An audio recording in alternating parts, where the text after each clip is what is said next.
इन्द्रादिदेवगणवन्दितपादपीठम् वृन्दावनालयमहं वसुदेवसूनुम् नवजलधरवर्णं चम्पकोद्भासिकरणं विकसितनलिनास्यं विस्फुरन्मन्दहास्यं कनकरुचिदुकूलं चारुबर्हावचूलं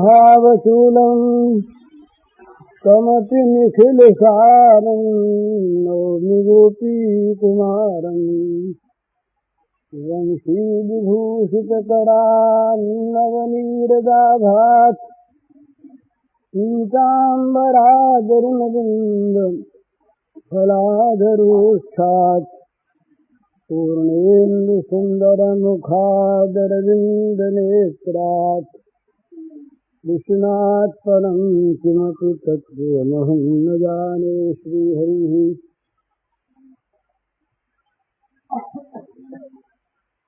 समस्त गुरुजनों के चरणों में और भगवान के नाते आप सभी के श्री चरणों में मेरा नमस्कार।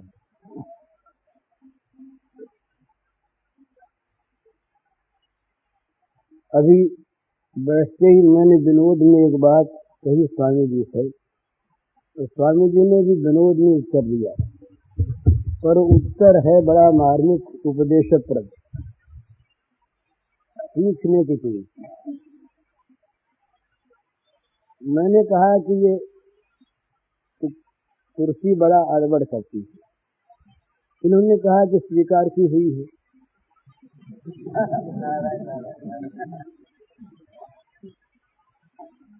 तो मेरा वो अड़बड़ का कहना तो ये हो सकता है कि लोग दिखाऊ था, और इन्होंने जो बात की वो भी कही विनोद में ही, बड़ी गंभीरता से तो नहीं कही, परंतु सत्य निकल गया। सत्य तो मेरी बात में दिखा ही, दिखाऊ होने पर भी ये मनुष्य अपने आप ही अपना बंधन स्वीकार करता है, अपने आप ही अपने लिए उपाधियों का स्वीकार करता है और कहता है ऐसा कि ये उपाधि है, अड़बड़ है, परंतु उसे प्रिय मालूम होती है वो उपाधि। उसके मन में वो स्वयं गहराई से जा करके अपने मन में देखे तो पता लगेगा कि जितना भी मान सम्मान, प्रशंसा, प्रतिष्ठा, बड़ाई इत्यादि है, इसमें एक बड़ी मीठी आसक्ति है और वो सूक्ष्म होने पर भी देखने पर प्रत्यक्ष दिखाई देती है, क्योंकि जहाँ उसके विपरीत होता है वहाँ चित्त में वो खुशी नहीं होती, वो आनंद की लहर नहीं दौड़ती जो सम्मान आदि मिलने पर दौड़ती।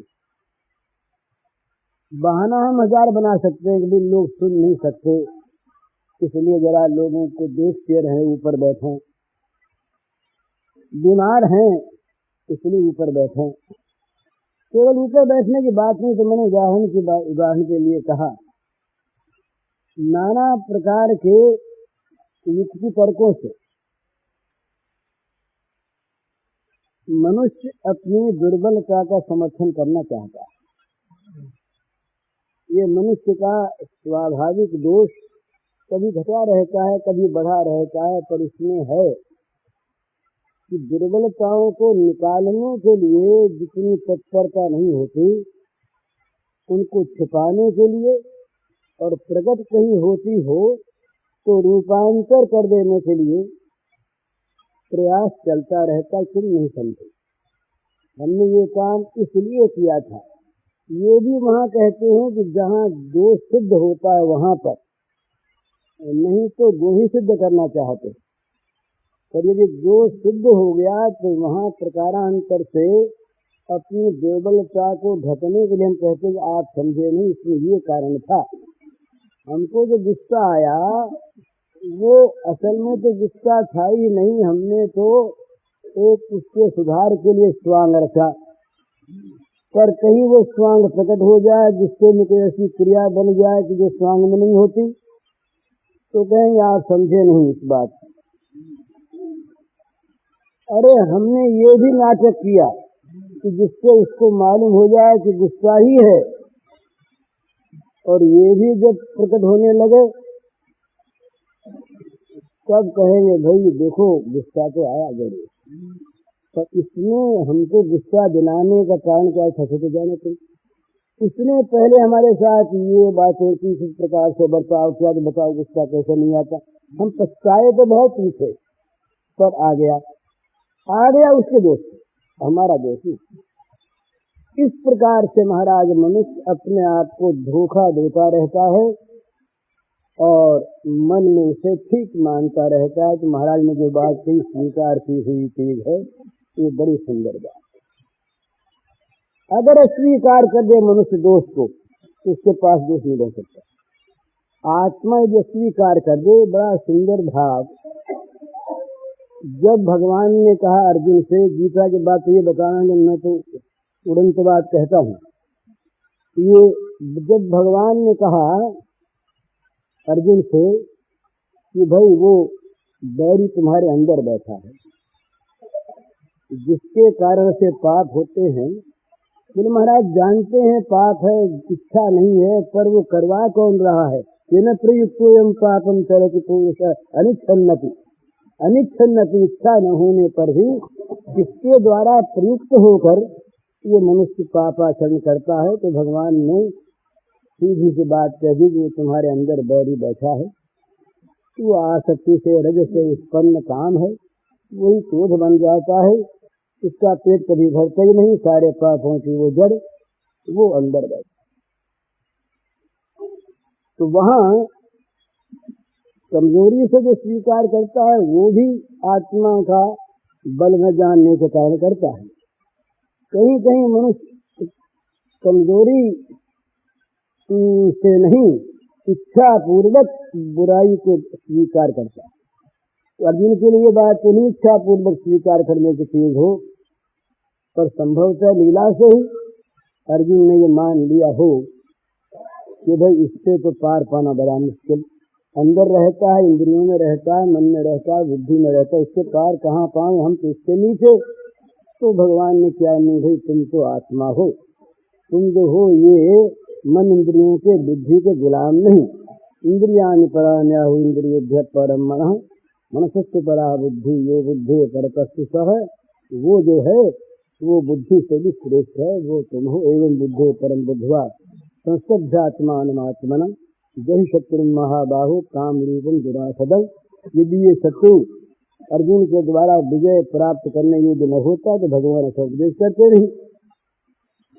तो ये दोष रहते क्यों हैं? इसलिए रहते हैं कि चाहे दुर्बलता से चाहे किसी और कारण से आत्मा हम स्वयं ये स्वीकार कर लेते हैं, इनको रख लेते हैं, कहीं कहीं वर्ण करते हैं और कहीं कहीं गुलाम बन जाते हैं अपने को असमर्थ मानकर। यदि आत्मा अस्वीकार कर दे तो बुराई बहुत कम कभी पल्ले बनती है, महाराज आती नहीं। और मैं अगर न बैठना चाहूं यहाँ पर तो आप लोग कितना ही कहें सुने, मैं अगर नहीं बैठना चाहूंगा तो बैठा नहीं सकते। पर बैठने की इच्छा अपनी अगर रहती है अपने मन में और जरा सा लोग दिखाओ उसका और भी अच्छा बनने की, मान प्राप्त करने की, बड़ाई प्राप्त करने की दुर्बलता लिए हुए तो ये कह दिया जाए कि नहीं ये नहीं होना चाहिए, तो ये दुर्बलता को छिपाने के लिए युक्तिवाद है। तो असल में दोष को मनुष्य स्वीकार न करे, बुराई को स्वीकार न करे, अशुभ को स्वीकार न करे तो अशुभ से बहुत कुछ आदमी बच सकता है। ये कमजोरियों को मानने से अधिक रहती है। हम नहीं कर सकते, हम तो असमर्थ हैं, क्यों नहीं कर सकते, आत्मा बड़ा बली। और अगर ये भी न मानते हो तो भगवान का जो कृपा बल है वो तो सर्वसमर्थ है ही। भगवान की कृपा का आश्रय करो तो सर्व दुर्गानि मत प्रसादा करिष्यसि, ये भगवान की घोषणा है कि सारी कठिनाइयों से मेरी कृपा तुम्हें तार देगी। पर ये बड़ी भारी एक दोष की चीज है कि इन कमजोरियों में हमें कहीं कहीं प्रियता मालूम होती है, मधुरता मालूम होती है कमजोरी, है दोष, वो मीठापन मालूम होना भी कमजोरी ही है। पर मीठापन मालूम होता है मान, बड़ाई, शरीर का आराम, भोगों का भोग, इंद्रियों को अनुकूल विषयों की प्राप्ति इत्यादि, ये सब बड़े मीठे मालूम होते हैं। इसलिए स्वाभाविक अंदर हमारे एक ऐसी वासना निरंतर काम करती रहती है जो अपने आप इनकी ओर हमारे जीवन को प्रवृत्त रखती है, इनसे छुड़ाने में हमारी सहायता नहीं करती वो वृत्ति। तो भगवान को लगना इसीलिए है कि भगवान की ओर अगर किसी प्रकार हमारे जीवन की गति हो जाए तो सहज ही इन भगवत विरोधी जितने भी ये तत्व हैं इन सबसे निवृत्ति अपने आप हो जाती है।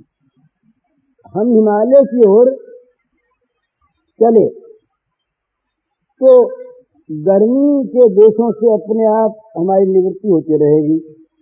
जितना हिमालय की ओर हम आगे बढ़ेंगे उतना ही गर्मी से हम मुक्त होंगे। जितना भगवान की ओर हम आगे बढ़ेंगे उतना ही संसार से हम निवृत्त होंगे।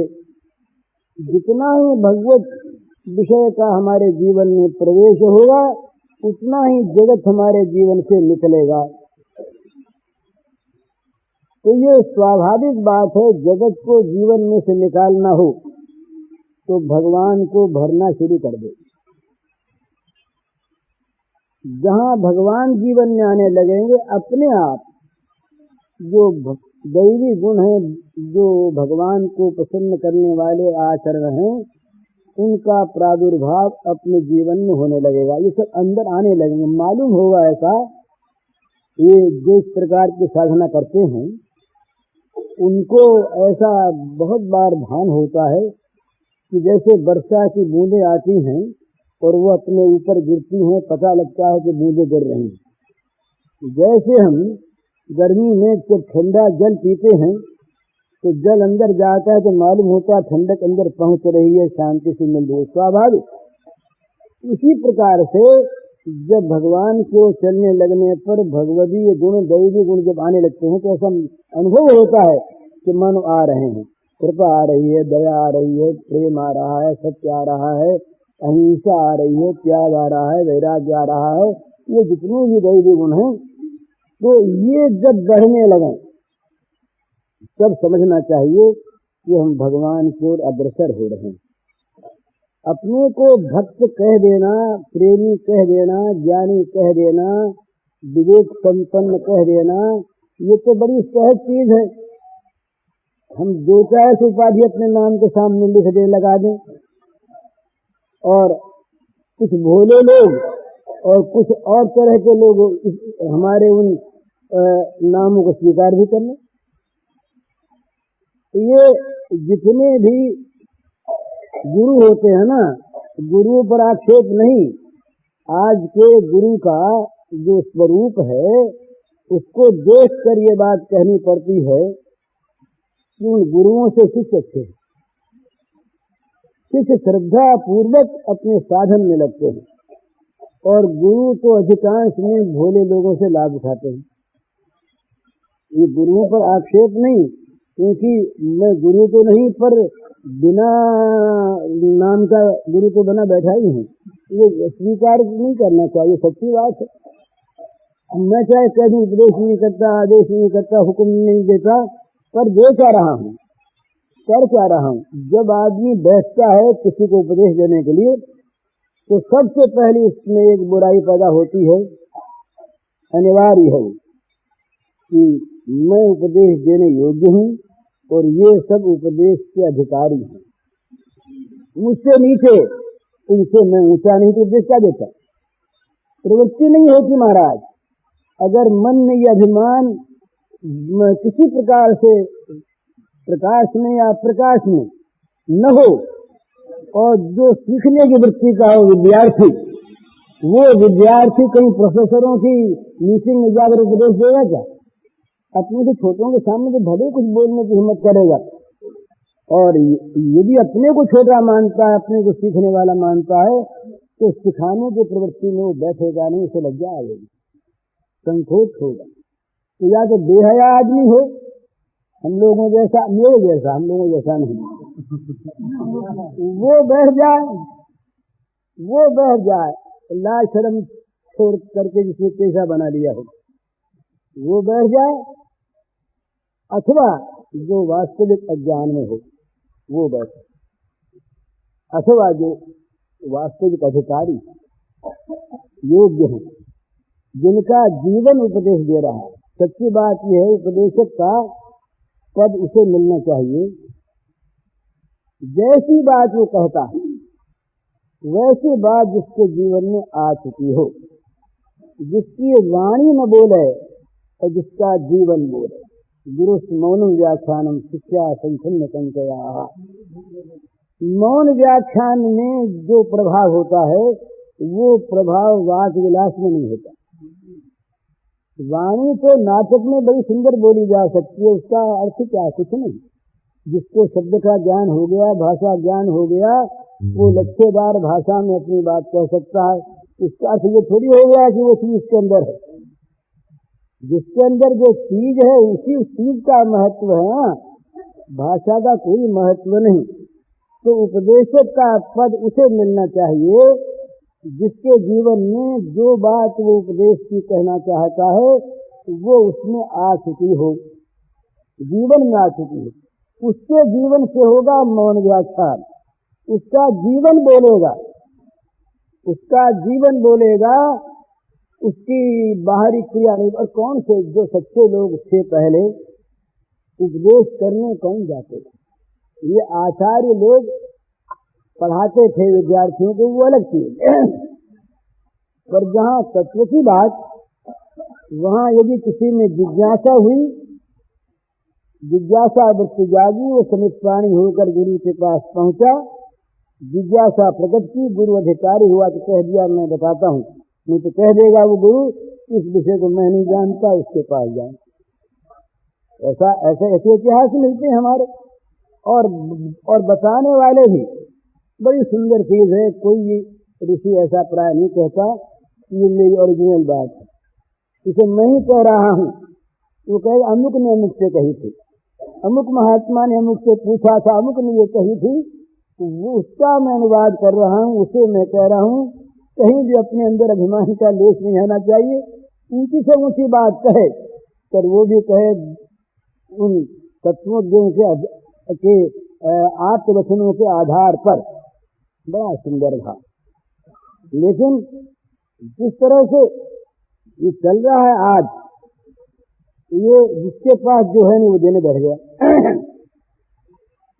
मेरे पास क्षमा नहीं और मैं क्षमा देने बैठूंगा आपको, तो क्षमा के नाम पर अक्षमा दूंगा। मेरे के अंदर अक्षमा है। किसी को मैं कोई चीज बांटूंगा तो कौन सी बांटूंगा? जो मेरे पास है वही न बांटूंगा। लाऊंगा कहाँ से मैं? बोले मैं सोना बांट रहा हूँ, हीरा बांट रहा हूँ, और मैंने लोहे का और गोबर का और कांच का नाम हीरा सोना रख लिया। तो चाहे मैं नाम रख करके और पत्थर लोहा बांटू, हीरा और उसका सोना नाम रख करके, तो उसका मूल्य कोई बेचने जाए तो उसको क्या मिलेगा? प्राप्ति क्या होगी? तो असल बात क्या है कि हमारे जीवन में जो बात नहीं आती उस बात को हम अपने अंदर मान लेते हैं, बुराई हम अपने अंदर रखते हैं और बुराई को ढकने के लिए वो बात बनाते हैं। दुर्बलता को ढकने के लिए, हम अपने आप को निर्दोष सिद्ध करने के लिए नाना प्रकार की युक्तियां सामने रखते। अर्जुन ने कहा एक बड़ी सुंदर बात, रात्रि का समय, अर्जुन बाहर हैं और अंतःपुर में भीतर महल में युधिष्ठिर महाराज द्रौपदी के पास, अर्जुन का गांडीव इत्यादि वहीं रखा है। एक ब्राह्मण की गाय चुरा ले जाते हैं कोई ठग, तो ब्राह्मण आके पुकारता है, अर्जुन अंदर जाना चाहता है हथियार लेने के लिए, परंतु ये इतिहास दूसरा है। द्रौपदी के 5 पति, इस प्रकार का नियम हो गया था कि द्रौपदी जब जहाँ रहे तो दूसरा भाई उसके अंतःपुर में रात्रि के समय न जाए, और यदि जाए तो 12 साल के लिए उसका राज्य से निर्वासन हो जाए। ये अपने आप स्वीकृत अपनी शर्तें। अर्जुन के सामने प्रश्न है कि हथियार लेकर गाय की रक्षा की जाए और 12 साल का निर्वासन स्वीकार किया जाए, अथवा युधिष्ठिर के राजधर्म का संरक्षण न किया जाए। अर्जुन ने निर्णय किया कि 12 साल का निर्वासन स्वीकार करना चाहिए। अर्जुन अंदर गया, नीचे नेत्र हैं, वहां कौन बैठा है कौन सोया है कुछ पता नहीं, सीधा गया, अपना शस्त्र उठाया, बाहर आ गया, काम कर दिया। युधिष्ठिर को मालूम भी नहीं कि अर्जुन रात को आए। प्रातः काल राज दरबार में युधिष्ठिर के सामने उपस्थित होते अर्जुन और कहते हैं, महाराज, राजा हैं, महाराज मुझे 12 साल के लिए निर्वासन दंड दीजिए। युधिष्ठिर कहा, क्यों, क्या हो गया? बोले, रात्रि के समय इस प्रकार की घटना हुई, मैंने अपने नियम को तोड़कर, व्रत को तोड़कर अपराध किया और उसका दंड मिलना चाहिए। तो युधिष्ठिर ने कहा कि भाई इसमें तो अपराध हुआ नहीं, बड़ा भाई जो है वो पिता के समान, एक बात।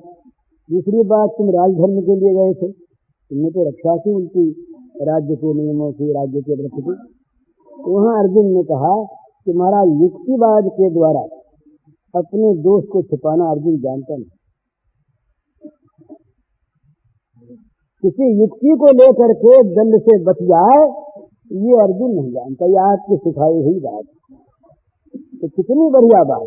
हम लोग तो युक्ति पहले सोचते हैं। आजकल जितने दस्तावेज बनते हैं ना, कानूनी लिखा पड़ी वकीलों की, यही काम वकील करते हैं, हम लोग कराते कि कैसे भी बच निकलने के लिए कोई युक्ति पहले से सोच के रखी जाए, काम चाहे बेकानून हो, इसमें हर्ज नहीं। बचने की युक्ति पहले से मिल जाए तो ये युक्तिवाद का सहारा जो है ये बहुत बुरी चीज, और खास करके आध्यात्मिक क्षेत्र में, पारमार्थिक क्षेत्र में, जहाँ अपनी आध्यात्मिक प्रगति करनी है, उत्थान करना है, वहाँ तो ये अपने आप को धोखा देना है। तो मनुष्य के मन में छिपी वासना रहती है, उस वासना के वश होकर वो दोषों को स्वीकार करता है, तो ये अपना स्वीकार किया हुआ दोष है। इसको अस्वीकार कर दे आदमी तो दोष नहीं रहता। दोषों का स्वीकार और दोषों का अस्वीकार ये अपने हाथ की बात है। अपन पुआप नहीं बिखरे, जैसे स्वान कांच मंदिर में धन धन भू से मरे। हमने अपना अपनता आप ही भुला दिया है। आत्मस्वरूप की स्मृति हमने अपने आप कर दी है। भगवान के जो सनातन अंश हैं, हम उन्हीं के स्वरूप हैं, इसको हमने आप भुला दिया है। हम लोग स्वयं काम क्रोध को अपना स्वामित्व सौंप दिया हम लोगों ने, तुम लोग हमारे मालिक बने रहो और हम तुम्हारी हिदायत के अनुसार। ये वही चीज भगवान ने कहा, आखिरी संपत्ति वाले किसके प्राण रहते हैं? तो बोले काम क्रोध परायणा है, तीसरा लोभ आ जाता है देखिए। तो कहने की बात यह है कि अगर हम दोष स्वीकार न करें, हम जीवन में से दोषों को निकालने का प्रण कर लें, जहाँ जहाँ पर दोष हो वहाँ वहाँ सजग होकर के और बड़ी निर्दयता के साथ दोषों पर प्रहार करें, और दोष यदि स्वीकार करता हो हमारा मन, हमारी इंद्रियां, तो उन पर भी प्रहार करें। अगर समझाने से न माने तो प्रहार करने की आवश्यकता होगी नहीं। आत्मा का जहाँ दृढ़ निश्चय होगा कि हमें ये काम करना है, वहाँ इंद्रियां, मन, बुद्धि ये आत्मा के अनुगत हो जाएंगे। भला ये तभी तक अनुगत नहीं होती जब तक आत्मा के निश्चय में शिथिलता रहती। करें कि न करें, कि संकल्प आया तो मन के अधीन आत्मा हो गया। भाई बुद्धि में बात ऐसी आ नहीं रही है, करेंगे, बुद्धि मानेंगे तो करेंगे, ये बुद्धि की गुलामी हो गई। हमारी आंख नहीं मानते, हमारे कान नहीं मानते, हमारी नासिका नहीं मानती, ये इंद्रियों की गुलामी हो गई। पर अगर ये कह दिया जाए इंद्रियों से, मन से, बुद्धि से कि खबरदार हमारी आज्ञा माननी पड़ेगी और हम जैसा कहें वैसा करना पड़ेगा, तो ये सब हमारे अनुकूल हो जाते। ये फिर स्वातंत्र है। आज के युग का मानव कहता है कि ये व्यक्ति स्वातंत्र होना चाहिए। किसी से कोई बात पूछी जाए आजकल तो अधिकांश लोग, और खास करके जो अपने को बड़ा शिक्षित मानते हैं, वे लोग ऐसा कहते हैं कि हम किसी पोथी को नहीं मानते और हम किसी आदमी को नहीं मानते, तो उसका नाम ऋषि रहे, उसका नाम स्मृति रहे, वेद रहे, हम तो अपने मन को मानते। बोले वो उसको नहीं मानते, क्या करोगे? बोले मन में आएगा तो करेंगे। माने मन की गुलामी हमें स्वीकार है, हम मन के परतंत्र रहना हमें स्वीकार है। और मन को न मालूम क्या क्या करता है, मन लोभी, मन लालची, मन चंचल, मन चोर, मन के मचे न चालिए पलक पलक मन, और मन की क्या ठिकाना इसका, मन की गति का न मालूम कब किस तरफ चल निकले। तो जिसका मन पर अधिकार है वो स्वतंत्र है, जिसका इंद्रियों पर अधिकार वो स्वतंत्र, जिसका बुद्धि पर अधिकार वो स्वतंत्र, आत्मानुगत जिसके जीवन की गति वो स्वतंत्र, और नहीं तो हम परतंत्र। ये स्वतंत्रता जब आत्मा अपने आप में देख ले, अपने आप को सर्वोपरि स्वतंत्र मान ले, तब वो मन, बुद्धि और इंद्रियों को शासन में रखकर कह सकता है कि तुम करो ये काम। और जहां उनके वश में हो गया, मारा गया। ये इंद्रियों के वश में होकर भोग भोगने का नाम भोग है, और इंद्रियों को, मन को वश में करके भोग भोगने का नाम भोग नहीं। वो विषयों में इंद्रियों का आचरण है, उसका फल है दुखों से आतंक निवृत्ति, और उसका फल है दुख योनि में अपने को डाल देना। वो भोग है। ये संस्पर्शजा भोगा दुख योन एवते आद्यंतवंत को।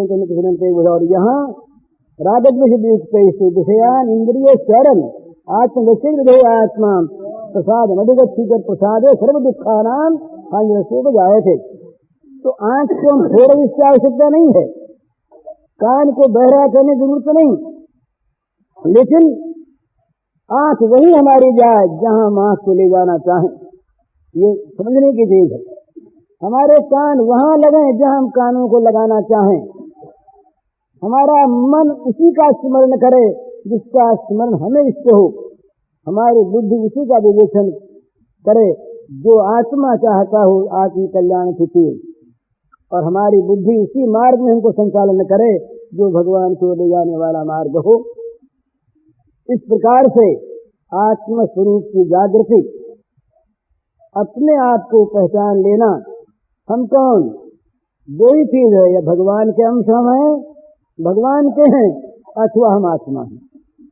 दोनों में ही, दोनों रूपों में एक ही दो रूप हैं। अपरिमित बल है महाराज। इंद्रियों की सामर्थ्य नहीं कि हमें फिर खींच सके, परंतु हम इंद्रियों के वश में होकर के, क्या हम स्वीकार न करें, ये तो पता लग जाता है समय पर इंद्रिय वशता है या हम स्ववश हैं, इसका पता लग जाता है देखने पर।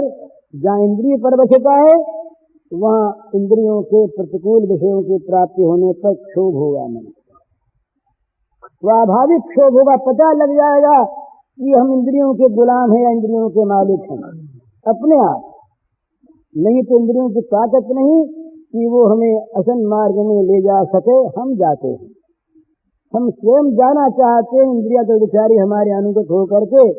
अरे घोड़े उसी मार्ग में जाएंगे जिस मार्ग में सारथी ले जाएगा, और सारथी अगर ईमानदार है तो वही जाएगा जहाँ मालिक जाना चाहता है।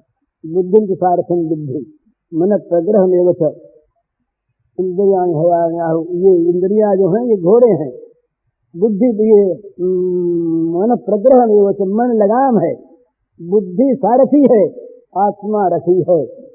तो आत्मा के वश बुद्धि है, बुद्धि के वश मन है, मन के वश इंद्रियां हैं। और अगर उल्टा क्रम हो जाए इनका उल्टा क्रम हो जाए, अगर घोड़े ऐसे छूटे हो जाए तो वो लगाम को अपनी ओर खींचेंगे और रथ तो वहां जाके गिरेगा, टकराएगा ही जहां वो घोड़े ले जाएंगे।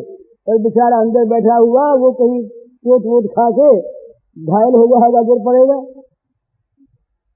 तो आत्मा का जो बल है, आत्मा की जो अपने स्वरूप की स्मृति है, स्वरूपावस्थान है, ये बहुत आवश्यक है जीवन की उच्च गति के लिए, भगवान की ओर बढ़ने के लिए। पर मनुष्य कमजोरी को स्वीकार कर लेता है। तो ये बात मैंने इसीलिए कह दी थी कि स्वामी जी की बात बड़ी अच्छी लगी। उन्होंने वहीं पर जाके पकड़ा। स्वाभाविक इनके संतों के मुंह से जो बात निकलती है वो शास्त्र वाक्य होते हैं। हाँ, शास्त्र वाक्य क्या है? संतों की बात, शास्त्र वाक्य, वो शास्त्र बन गए। तो बड़े पते की बात कही कि भाई अपनी स्वीकार की हुई चीज, ये सीखनी थी, अपनी स्वीकार की हुई चीज है, अपनी इसकी अस्वीकृति कर दो। संसार को जिस रूप में हम मानते उसको मानना छोड़ दो, ममत्व की वस्तु को हम जैसा मानते वैसा मानना छोड़ दो, इस संसार का संबंध हम जैसा मानते उसको मानना स्वीकार कर दो। तो ये कोई लगेंगे नहीं फिर हमारे ऊपर आकर के। इनको तो हमने पकड़ रखा है, इस प्रकार पकड़ रखा है कि कहते छूटता नहीं। तब पकड़े होते हैं सूरदास नलिनी के सुवटा कहीं कोने जकरो, नलिनी के सुवटा किसी जगह बैठा, अपने आप ही बैठा, कंधे से उसको पकड़ रखा है लकड़ी को, और कैसा छोड़ दूंगा तो गिर जाऊंगा नीचे, अपने आप पकड़ रखा, कैसा बड़ी इसने पकड़ रखा मेरे को। तो ये मिथ्या प्रवंचना है, यही अविद्या है, अज्ञान है। तो हमें ये चाहिए, उचित यह है कि हम भगवान का स्वीकार करें। भगवान के स्वीकार का अर्थ है भगवान के समस्त साधनों को, भगवान को जाने के मार्ग को, भगवान के प्रिय सारे आचरणों को, गुणों को हम भगवान को स्वीकार करें और हम संसार को स्वीकार कर दें। ये ज्ञानी लोग तो कहा करते हैं स्वीकार करने पर है ही नहीं, अस्वीकार करने पर है। वो तो एक ही बात में कह देते हैं कि संसार को स्वीकार कर लो तो है, तो अस्वीकार कर दिया है नहीं। इतनी से तो बात है। हम लोग अस्वीकार नहीं करते, संसार को स्वीकार कर रखा है, इसीलिए संसार हम पर लग रहा है। संसार की सारी ये जितनी भी बुराइयां हैं वो स्वीकृति के साथ आती है। अगर इसको शरीर को स्वीकार नहीं किया हम हैं, अगर न स्वीकार कर, थोड़ी देर के लिए कल्पना कर लें तो स्वीकार न करें हम इसको कि ये हम हैं, तो मर जाएगी, क्या दुख होगा बताइए। लोग इतने मरते हैं, उनका दुख होता है क्या हमें? उनमें हमारा अहम जो है ये प्रतिष्ठित नहीं है, तो यहाँ प्रतिष्ठित ये कुर्ता हमारा, इस हमारेपन को स्वीकार न करें हम, तो जल जाए कुर्ता, तो ले जाए उसे, हमें दुख हो ही होगा, हमारा है तो भी दुख है।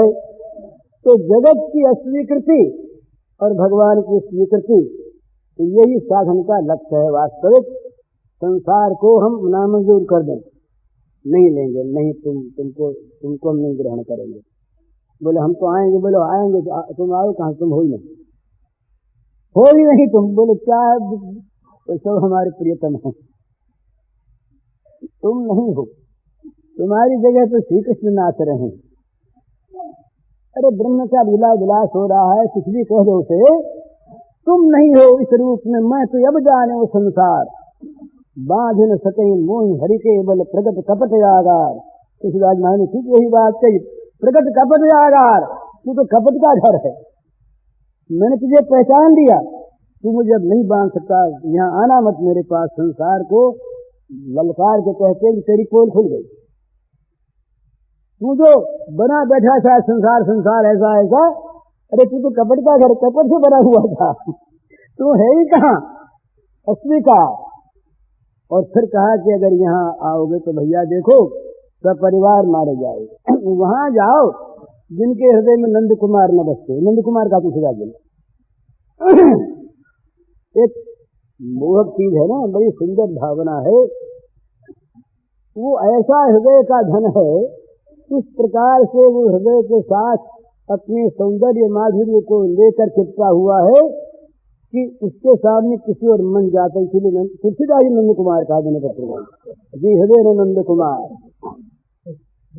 भाई कोई लड़ने झगड़ने की बात हो तो राघवेंद्र को याद करे,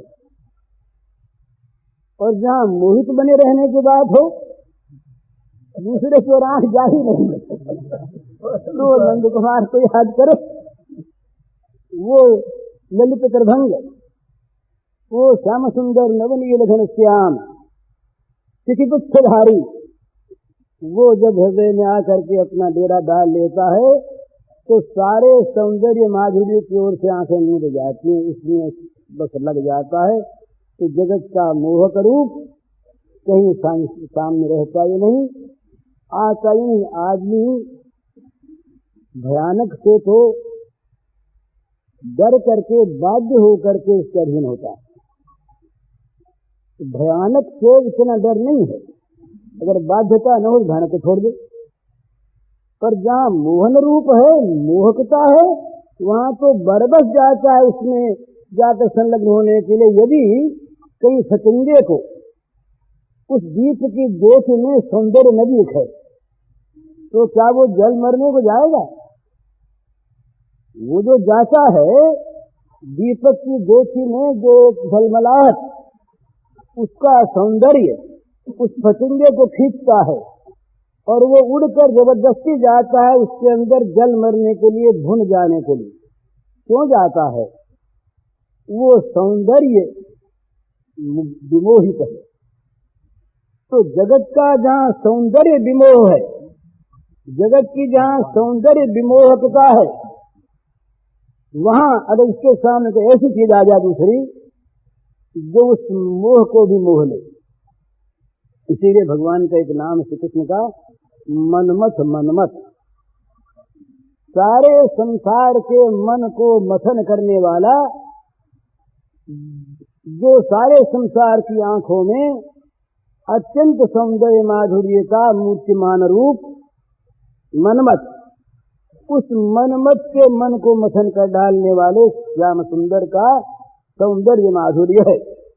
तुलसीदास जी बड़े समझदार, उन्होंने कहा कि भयानक वाले को तो राघवेंद्र ने हटा ही दिया, कहीं मोहन रूप बन के ना आ जाए जगत, तो उनके लिए ऐसा मोहन रूप सामने रखो दूसरा। अरे दीपक की बत्ती जो है छोटी सी, उसके सामने कहीं सूर्य को उगा कर रख दिया जाए तो अपने आप उस दीपक की बत्ती की ओर से चित्तवृत्ति हो जाएगी, है ही नहीं कुछ नहीं। तो कहा ये हृदय नंद कुमार, हृदय में नंद कुमार जहाँ नमस्ते हो वहां तुम जाओ भैया, यहाँ तुम्हारी मोहिनी नहीं चलेगी।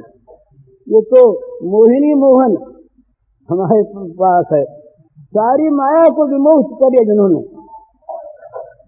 सारी जगत की माया जगत को मोहित किए हुए, और वो माया इनसे विमोहित रहती है महाराज। तो ऐसे जो मोहिनी मोहन है, मोहिनी मोहन वो हमारे हृदय में विराजमान, तो उसके बाद फिर कहाँ स्थान रहेगा संसार को। तो कहने का मतलब ये कि संसार की और हमारी प्रवृत्ति जो होती है ये हमारे उसे स्वीकार करने से होती है। संसार की बुराइयां जो हमारे जीवन में आती हैं, उन बुराइयों को हम रख रहे हैं इसलिए आती हैं और इसीलिए रह पाती हैं। अगर इन बुराइयों को हम भगवान के बल पर, भगवान की ओर देख कर, भगवान के ऐश्वर्य और सौंदर्य माधुर्य दोनों इनकी ओर देख कर इन्हें हम अस्वीकार कर दें, तो ये इनकी ताकत नहीं, इनमें न कोई बल है, ये बल तो सारा आपने ही दिया हुआ है। अरे संसार की किसी वस्तु में बल नहीं है। अगर भगवान का बल साथ न हो तो जैसे एक प्राणहीन शरीर मुर्दा, ऐसे भगवानहीन जगत मुर्दा, संसार मुर्दा है। तो संसार को बल किसने दिया? भगवान ने। संसार को सौंदर्य माधुर्य किसने दिया? भगवान ने। इस सारे बलों का बल, सारी शक्तियों की शक्ति, सारे सौंदर्य माधुर्य का आधार भगवान जब हृदय में आ बसे, उसकी ओर जब हमारे जीवन की वृत्ति हो जाए तब तो जगत अस्वीकृत हो ही जाता है। पर इसे अस्वीकार करने की हमारी इच्छा होनी चाहिए। फेंके ये हम तो यूं करते हैं आओ, और वो जो साधक हैं अच्छे लोग वो कहते हैं जाओ। संसार को फेंकना और संसार को लेना, ये विषयी साधक का स्वरूपांतर है। विषयी कहता आओ, जितना आओ उतना ही अच्छा, अनुकूल बन के आना, बस इतनी से बात कहेगा विषयी। अनुकूल बन के आना, फिर आते रहो। हम कभी भी तुमको प्रत्याख्यान नहीं करेंगे, नहीं कहेंगे कि तुम बहुत आ गए जाओ, ये कभी कहेंगे नहीं। आते चले जाओ, आते चले जाओ। बुझे न काम अग्नि तुलसी कहो विषय भोग बहु बीते। और वो साधक वो जरा से आ गया, रे बोले आफत आ गई, कहीं ये अंगुली ठीकी पहुंचा पकड़ लेगा। तो जरा से वो कूर्मोंगा नीव सर्वशः, जरा सा दिखा कि डर गया, अंदर अपने अंगों को समेट लिया, कहीं फंस न जाए, जरा से में डरता। जहाँ त्याग वैराग्य वास्तविक नहीं होते, वहाँ क्या होता है, वहाँ वस्तु का स्वरूप से तो त्याग हो जाता है, पर दूसरे रूप में उस वस्तु को ग्रहण करने की अंतर प्रवृत्ति लगी रहती है। तो वो बाह्य त्याग है, वो स्वरूपतः वस्तु का परित्याग नहीं। और स्वरूपतः परित्याग वो है जब उसे ग्रहण करने को वृत्ति तैयार न हो। सामने वस्तु आने पर भी, मोहक रूप में आने पर भी, उस मोहक रूप के अंदर की चीज वो देख ले। इसमें क्या है? इसमें हड्डी है, मूत्र है, मज्जा है, मेद है, मल है, ये तमाम रक्त है, रस है, नाड़ियां हैं, जिनको अगर अलग अलग हम देख पाए तो मूर्छा आ जाए महाराज। इसी शरीर के अंदर की चीजों को अगर चमड़ी घेर करके कोई रख दे यहाँ पर, तो देखने वालों को मूर्छा आ जाएगी, जी घबरा जाएगा। पर अंदर क्या लिए बैठे हैं? बुरा नेचर नहीं आया, पाखाना साफ नहीं किया, बड़ा बुरा। पर इस पाखाने में क्या है? इस पेट का पाखाना है, और रोज ये गंदा कर देता है खाई हुई हर एक चीज को। ये क्या चीज है? क्या तो अंदर देखो तब मालूम पड़ेगा कि समान भिन्न वस्तुएं हैं, कुछ है नहीं। ये बाहरी सौंदर्य माधुर्य ये हमें मोहित कर देता है, इसकी कोई सत्ता नहीं, कोई मूल्य नहीं। इसे अस्वीकार कर दो, इसको अस्वीकार करो, ये हमें स्वीकार नहीं। और भगवान को स्वीकार करो, हर जगह उनकी स्वीकृति, विपत्ति में भी संपत्ति में भी। विपत्ति में उनको स्वीकार करो, बड़ा सुंदर भाव है। विपत्ति आवे, बोले हाँ तुम तो आए थे भुलाने के लिए, पर हमें तो पहचान लिया। विपत्ति में भगवान हंस बैठेंगे। हाँ महाराज, विपत्ति में जहाँ हमने भगवान को स्वीकार कर लिया, वो विपत्ति का वो नकाब डाले हुए अंदर से भगवान हंसने लगेंगे। भाई क्या करें, हम तो आए थे, दूसरे रूप में तुमने पहचान लिया, अब छिप नहीं सकते। है यही बात।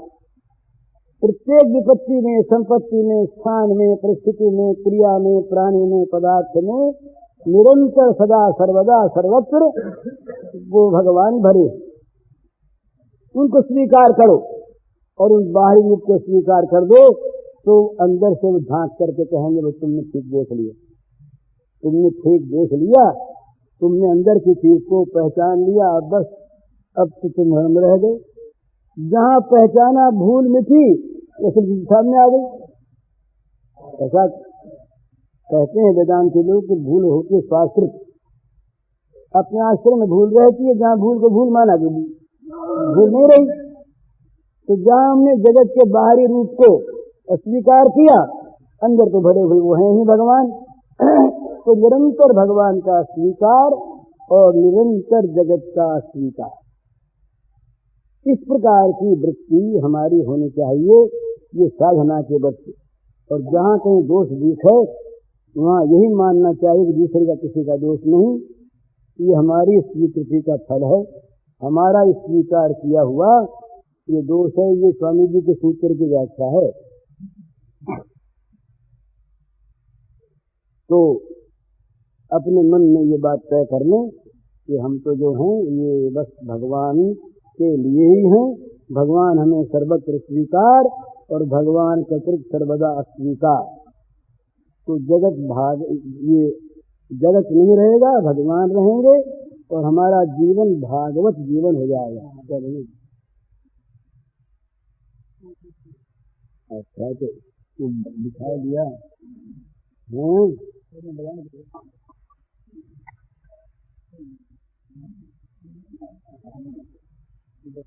कर रहा तू इतना अभिमान, जिस शरीर का मूर्ख कर रहा तू इतना अभिमान, गहराई से उसकी दशा विचार छोड़ अज्ञान।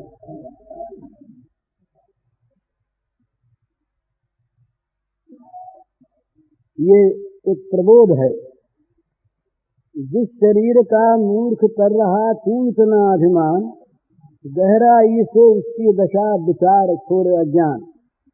संधि सैकड़ों से जर्जर, तो क्या है? संधि सैकड़ों से जर्जर, ये त्रिविध व्याध से ग्रस्त, पता नहीं कब हो जाएगा देह सूर्य ये अस्त। ये मैं, ये मेरा, ये जीवन भर करता बकवाद, जिस दिन ये सब छूट जाएगा उस दिन की कर याद। धोता मलता जिसे सजाता रहता है तू नित्य, वह मुर्दा हो पड़ जाएगा तेरा देह अनित्य। जिसके बलबूते पर मन में करता सदा गुमान, भस्म कीट या मल बन जाएगा यह देह महान।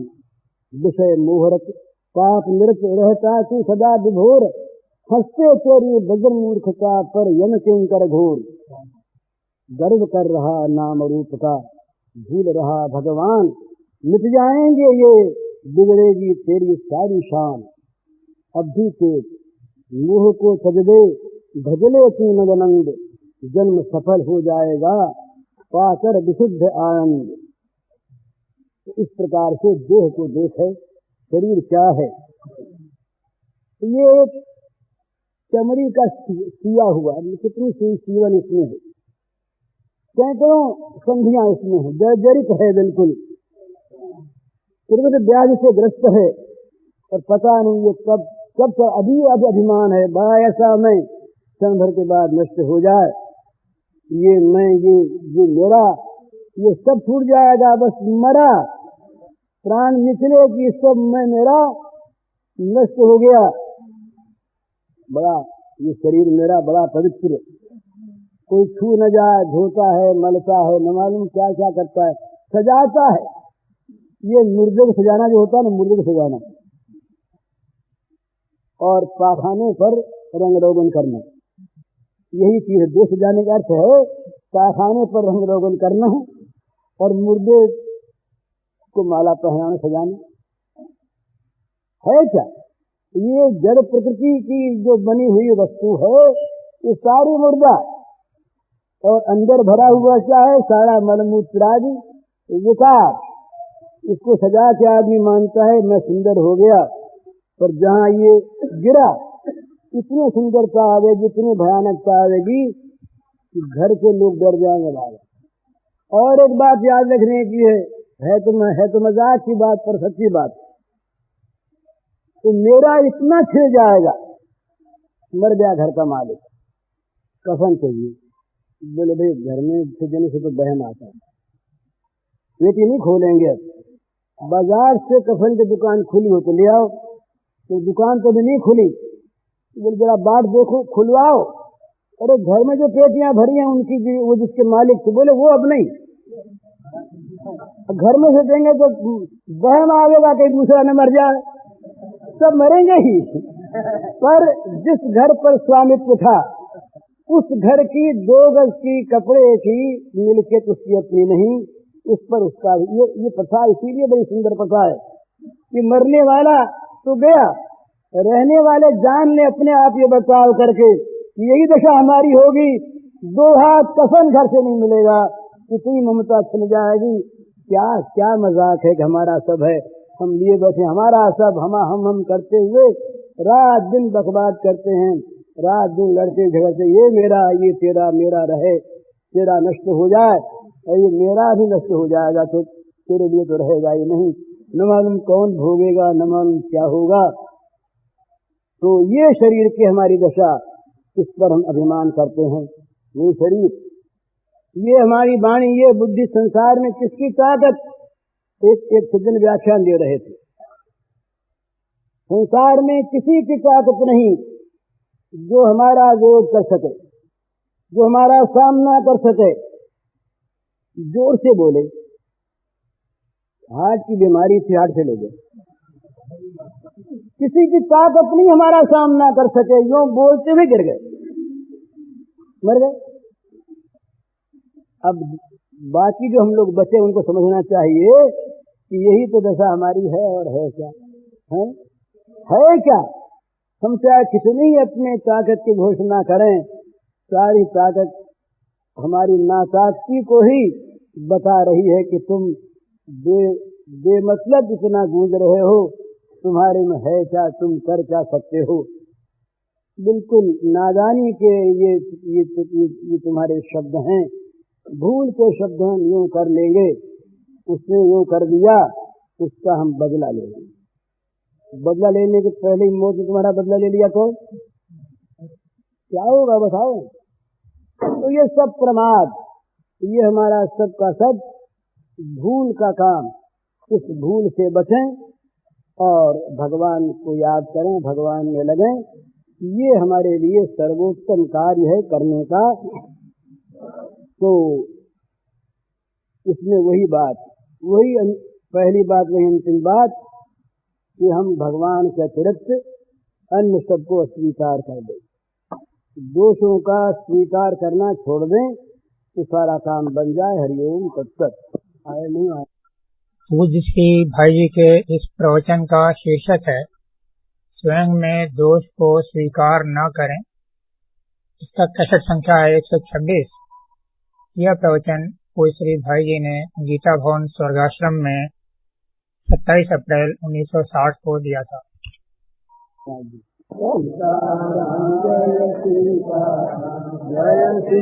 सीताराम, सीताराम, सीताराम, जय सीताराम, जय सीताराम, सीताराम, सीताराम, जय सीताराम, जय सीताराम, सीताराम, सीताराम, जय सीताराम, जय सीताराम, सीताराम, सीताराम, जय सीताराम, जय सीताराम।